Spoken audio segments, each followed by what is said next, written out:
হ্যাঁ কাল কি হবে জানি না, তবে কাল কি দেখতে যাচ্ছি। ফার্স্ট হাফটা দেখার পর এরকম একটা মানে শকিং ধাক্কা লেগেছে। ওটা এই 3টে ফুল গাছে বড় টব 12 ইঞ্চির টব, আর বাকি 3টে গাছের জন্য ওই 8 ইঞ্চির টব বললো এনাফ হবে। শুরুর দিকে খুব কোনাখাচি খায়, আর তারপরে ওই কোনাগুলো যায় ফেটে।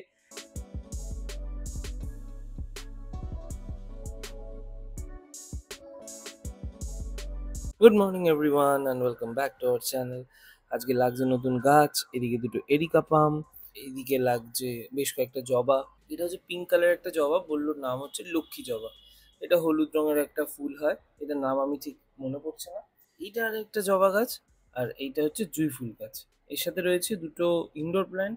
মা আরেকটা ইনডোর প্ল্যান্ট দিয়েছে, যেটা অলরেডি ওই বারান্দায় ঘরে রাখা রয়েছে। আর আমাদের মাটিটাও শেষ হয়ে গেছিলো, তো মালি একদম কয়েকটা নতুন টাব আর মাটি সব নিয়ে এসছে। এই টাবের তলায় যে ফুটোগুলো থাকে না, ওর মধ্যে এই চিপ দিয়ে বা এটা ওই ভাঙা টালি দিয়েও দেয়, আবার আমাদের টাইলস দিয়েই করে দিচ্ছে, জলটা যাতে একবারে না বেরিয়ে যায়, অল্প অল্প করে বেরোয়, তাই এই জিনিসটা দিয়ে দেয়। আর আমাদের এখানে টোটাল এই 1 বস্তা মাটি, আর তাতে এইখানে 2 কিলো এরকম মিক্সচার সার নিয়ে এসছে। আমি জিজ্ঞাসা করেছিলাম এই সারটার নাম কি, তো ওরা বললো ওরা এটাকে মিক্সচার সারই বলে। এটা কিন্তু শুধু মাটি না, মাটি আর ভার্মি কম্পোস্ট একসাথে মেশানো। এই 3টে ফুল গাছে বড় টব 12 ইঞ্চির টব, আর বাকি 3টে গাছের জন্য ওই 8 ইঞ্চির টব বললো এনাফ হবে। তো আমি জিজ্ঞাসা করেছিলাম যে সবকটাই বড় টব করবো কিনা, তখন বললো যে না, ইনডোরগুলোর জন্য অত বড় লাগে না, বাট যে ফুল গাছগুলো বড় হবে বেশি আর ফুল দেবে বেশি, ওগুলোতেই বড় টব দিতে। এই লাগছে আমাদের জবা গাছ। ওর হাতের কাজ বেশ পরিষ্কার, এবং এই যত নোংরা টোংরা হয় ছাদে, ওই আবার পরিষ্কার করে যায়। এইটা এক বাঁচো। আর যেহেতু মাটি আর সার বেঁচে ছিল, তো এক্সিস্টিং ঘরে যে গাছগুলো ছিল ওগুলোও নিয়ে এসেছি আমরা, তাতেও একটু সারটা দিয়ে দেবো। আপাতত এরকম লাইন দিয়ে সাজিয়ে রেখে যাচ্ছে, কিন্তু এরকম থাকবে না। এবং কয়েকটা ইনডোর প্ল্যান্ট আছে যেগুলো আজকে খুব বেশি রোদ নেই বলে বাইরে কিছুক্ষণ রাখবো, আর রোদ উঠলে ঘরে ঢুকিয়ে দেবো, আর এমনি বিকালে তো ঢুকেই যাবে। এই লাইন দিয়ে রেডি আমাদের পল্টন। এখন আমাদের গাছের সংখ্যা খুবই কম, বাট স্লোলি গ্রোয়িং আর কি। আজ শুক্রবার, আর ফ্রাইডে নাইটে একটু আজকে প্ল্যান হচ্ছে কালকি দেখতে যাওয়ার। রিসেন্টলি বেরিয়েছে কালকি, মাইথোলজি নিয়ে একটা মুভি, এবং খুব চলছে, মানে খুব নাম চলছে এটার আজকাল। বন্ধুবান্ধব দেখে এসছে অলরেডি, সবার থেকে রিভিউ পেয়েছি, মিক্সড রিভিউ, বাট দেখার একটা প্ল্যান আছে, কারণ নতুন একটা এক্সপিরিয়েন্সও দিচ্ছে সিনেমাটা। তা আজকে রাত্রিবেলার 9:55 শোয়ের আমাদের যাওয়ার প্ল্যান। আমরা আর সোহমরা যাব, 77 অলরেডি দেখে ফেলেছে, তা আমরা সোহমরা যাব স্টার মলে, ওখানে গিয়ে টিকিট কাটবো। এই একটু আগেই প্ল্যানটা হলো। আর শুক্রবারটা যত তাড়াতাড়ি কাজ র্যাপ করা যায় তত ভালো। এখনও কয়েকটা কাজ পেন্ডিং রয়েছে, তো বিকেলবেলা আর ভাল লাগছে না। আর এটাকেও 2-3 দিন ধরে নক করছি, তাই এখন ভাবলাম একটু নক করব, তারপরে একটু চা খাবো। চাটা খেয়ে তারপরে বাকিটুকু কাজটা ছেড়ে, তারপর আর্লি যদি হয়ে যায় তাহলে একটু আগেই স্টার মলে যাবো, ওখানে 2-3টে জিনিস একটু কেনারও আছে, কিনে তারপরে মুভি দেখবো। আদারওয়াইজ লেট হয়ে গেলে ডাইরেক্ট মুভি দেখতে চলে যাবো। আর এই শনি রোববারে যা কাজের লিস্ট অলরেডি সুপর্ণা আমাকে দিয়েছে, তাহলে আমার এখন থেকেই মানে মোটামুটি মনে হচ্ছে যে বাবা উইকেন্ডটা না এলেই বাঁচি।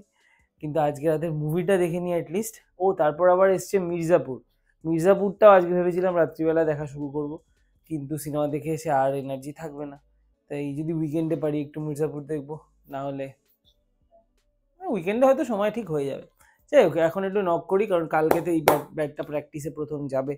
তার আগেই সপ্তাহ জুড়ে আমি 2-3 দিন ধরে নক করেছি, তো এটা একটু ভালো করে নক করে নিতে হবে, নাহলে ওই কোনা খাপচিতে, নতুন ব্যাটে কোনা খাপচি খুব খায়। এটা একদম মানে নতুন ব্যাট যারা ইউজ করেছে তারা শিওর, শুরুর দিকে খুব কোনাখাচি খায়, আর তারপরে ওই কোনাগুলো যায় ফেটে।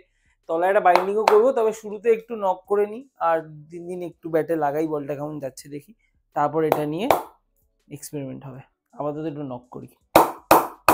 ডিনার কমপ্লিট করে বেরিয়ে পড়লাম, এখন যাচ্ছি হচ্ছে স্টার মল নাইট শো দেখতে কালকি, তাই তো? হ্যাঁ কালকি হবে জানি না, তবে কালকি দেখতে যাচ্ছি। আবার টিপ টিপ করে একটু বৃষ্টিও পড়ছে, হালকা বৃষ্টি পড়ছে, আর এসে গেছে স্টার মল। বাড়ি আলো জ্বলছে না কিন্তু, কই দেখো আলো কম। হাতে টাইম আছে, এখন বাজে 9:40, 9:55 শো।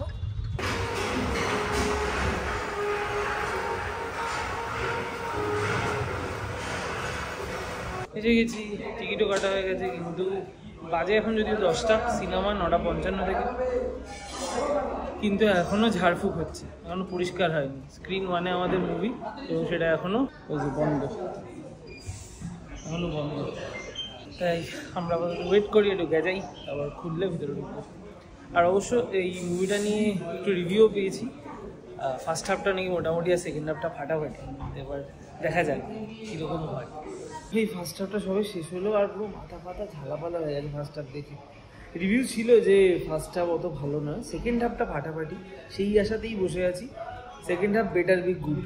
ফার্স্ট হাফটা দেখে পুরো মাথা নষ্ট হয়ে যাচ্ছিলো একটা টাইমে, কোথা থেকে কি হচ্ছে। আর প্রভাসকে দেখে তো আরও বিরক্তিকর লাগছে। একটু বাইরে ঘুরতে এসেছিলাম, মানে জাস্ট ফার্স্ট হাফটা দেখার পর এরকম একটা মানে শকিং ধাক্কা লেগেছে, ওটার জন্য একটু বাইরে ঘুরে বেড়ানো দরকার ছিল, তাই বাইরে এলাম।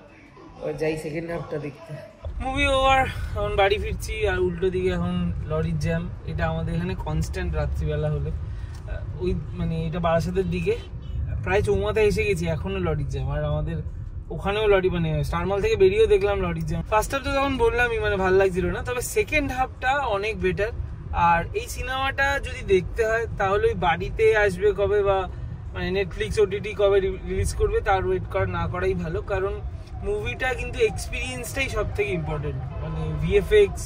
আর অবশ্যই 3Dতে দেখলে বেশি ভালো লাগবে। ভিজুয়াল এফেক্ট, ব্যাকগ্রাউন্ড স্কোর, এগুলো ফাটাফাটি। কলিযুগের সাথে মহাভারতের একটা মিশ্রণ ঘটিয়েছে। সেকেন্ড পার্টটা বেশ ভালো, নো ডাউট। আর এই বলতে বলতে আমরা বাড়িও এসে গেছি।